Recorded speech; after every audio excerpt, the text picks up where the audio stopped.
না খাই বলো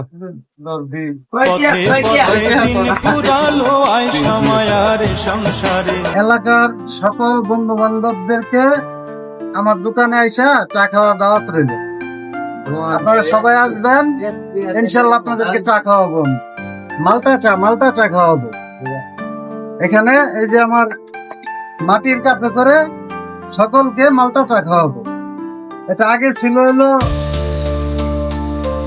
ডাক্তারের দোকান,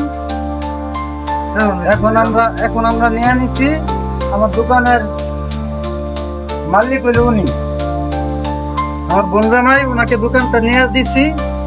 মাঝে মধ্যে আমিও থাকবো, উনি সবসময় থাকবে দোকানে। সবাই আসবেন, খাবেন। আমার দোকানদার অনেক ভালো মানুষ, আপনাদেরকে যথেষ্ট আপ্যায়ন করবে, সম্মান করবে ইনশাল্লাহ।